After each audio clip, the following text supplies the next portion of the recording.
इस जीवन में मनुष्य केवल 3 चीजों के पीछे भागता है। छाया अर्थात सहारा, संबंध, काया अर्थात सुंदर सुबल शरीर, और तीसरी मान अर्थात ऐश्वर्य। अब अचंभित करने वाली बात यह है कि समय आने पर यही 3 वस्तुएं हैं जो सबसे पहले आपका त्याग करती हैं।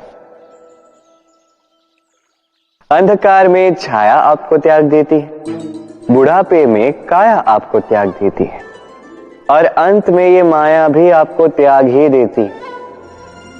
ये कुछ काम नहीं आता जिसके पीछे आप जीवन भर दौड़े जा रहे थे। यदि कुछ काम आता है तो वो है आपका प्रेम पूर्ण व्यवहार जो आपने संसार को दिया। ये प्रेम ही है जो अंधकार में दिया बनकर आपको प्रकाश देगा। ये प्रेम ही है जो बुढ़ापे में हाथ बनकर आपको शक्ति देगा, सहारा देगा। और जब आपके पास धन नहीं होगा तो यही प्रेम आपको संयोग देगा। इसलिए इस जीवन में यदि कुछ कमाना है तो केवल प्रेम कमाएं। यदि आप भी मेरी भांति दूर की सोचते हैं तो केवल प्रेम कमाएं, और आप इसी प्रेम के साथ कहिए राधे राधे। संसार में नियति बहुत कुछ निश्चित करती है, जैसे हर एक वस्तु की सीमा। शरीर से जाने वाला जल, उसकी सीमा भी ये नियति निश्चित कर चुकी है। कैसे?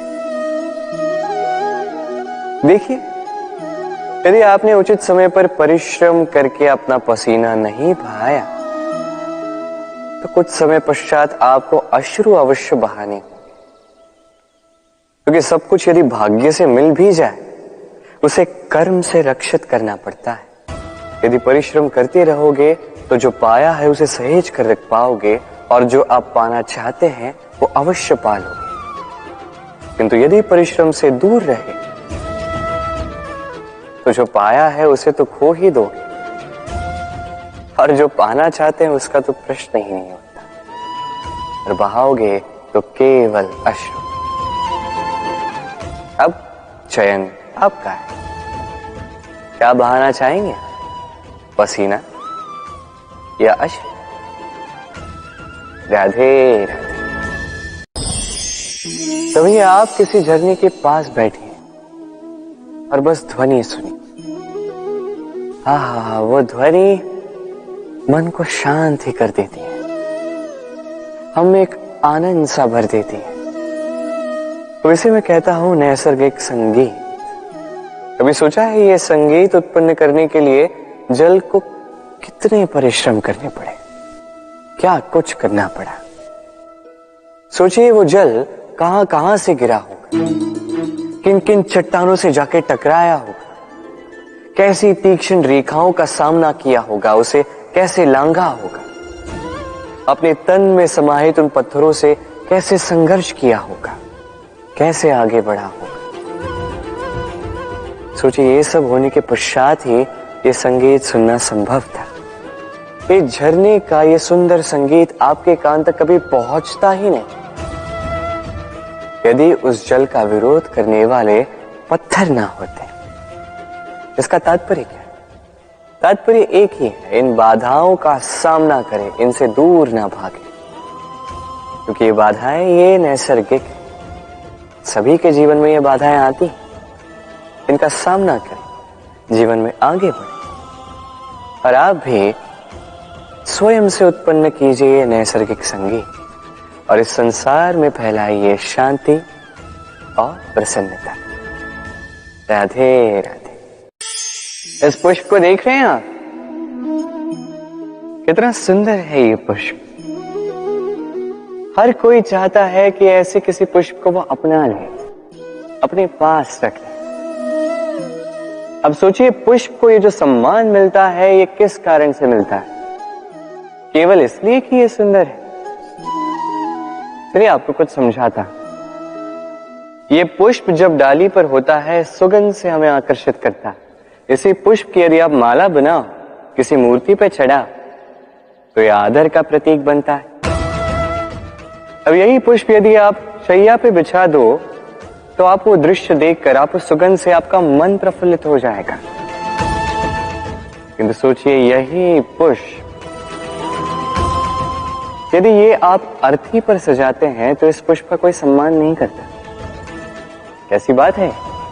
वही पुष्प है, इस परिस्थिति में इसे सम्मान मिल रहा है, इसमें नहीं मिल रहा। क्यों?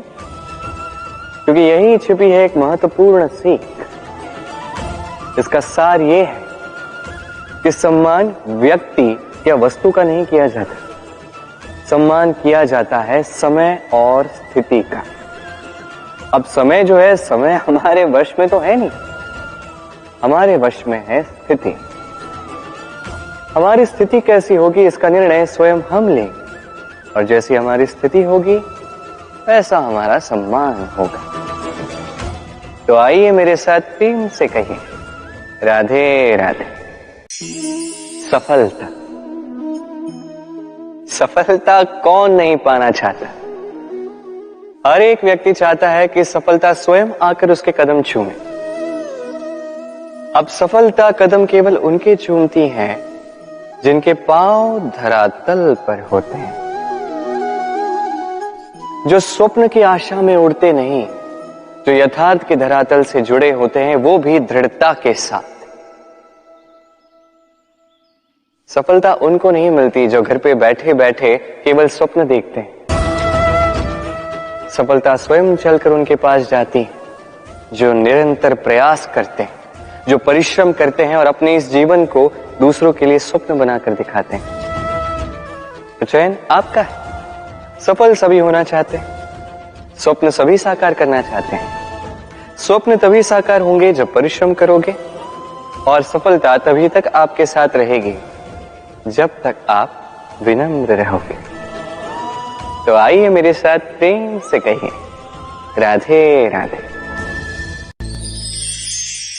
समस्याएं, अब समस्याएं किसके जीवन में नहीं होती? हर एक के जीवन में समस्याएं होती, और ठीक है, जीवन है तो समय के साथ समस्याएं आती ही। किंतु क्या सारी समस्याएं समय ही लाता है? नहीं, आप सारी समस्याओं का श्रेय समय को नहीं दे सकते। ये अधिकतर समस्याएं तो ऐसी होती हैं जिन्हें हम स्वयं आमंत्रित करते हैं कि समस्याओं आओ, मैं आपकी प्रतीक्षा कर रहा हूं। कैसे? अब ये निर्भर करता है आपकी हाँ और ना। अधिकतर समस्याएं इसलिए आती क्योंकि हम बार बार हाँ कहते जाते हैं, और अधिकतर समस्याएं इसलिए आती हैं क्योंकि हम उचित समय पर ना नहीं कह पाते। इसलिए बिना सोचे समझे किसी भी बात या किसी भी प्रस्ताव का समर्थन करना आपको बहुत बड़े संकट में डाल सकता है। वहीं कभी ना कह पाना, ये आपको उससे भी बड़े संकट में डाल सकता है। इसलिए स्मरण रखिए, ये अत्यंत महत्वपूर्ण सीख। सदैव सोच समझकर ही हाँ कीजिए, और दृढ़ता के साथ ही ना कीजिए, और विश्वास कीजिए आपका जीवन अत्यधिक सुखमयी हो जाएगा। तो आइए मेरे साथ प्रेम से कहिए, राधे राधे।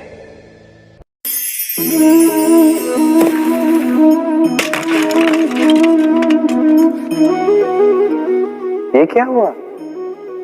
मुझे ठोकर लगते ही ये हाथ से छूटकर गिर क्यों गया, टूट क्यों गया? अब आप कहेंगे ये तो ऐसा ही होता है इस जीवन में, इस संसार में। ठोकर लगने के पश्चात हमारे हाथ जो भी होता है वो छूट जाता है, जो बनता है वो टूट ही जाता है। किंतु क्या ये सत्य है? आपको एक बात बता देता हूं, ठोकर खाकर गिरने के पश्चात संसार की कोई भी वस्तु भले हाथ से छूट जाए, सफलता अवश्य आती। चाहे कितनी भी बुरी तरीके से आप गिरे हो, ठोकर खाई हो, भविष्य अवश्य बनता है। क्योंकि ये ठोकर, असफलता, ये कठिनाई, ये हमें ऐसे निखारती है जैसे अग्नि स्वर्ण को। इसलिए जीवन में केवल आगे बढ़ते जाए, दृढ़ निश्चय के साथ बढ़ते जाए और ठोकर खाकर गिरने से कभी भयभीत मत होइए, क्योंकि ये आने वाली सफलता का संकेत। और सफलता तभी मिलेगी जब आप गिरोगे, जब आप पुनः उठोगे और जब आप पुनः जीवन में आगे बढ़ोगे। राधे।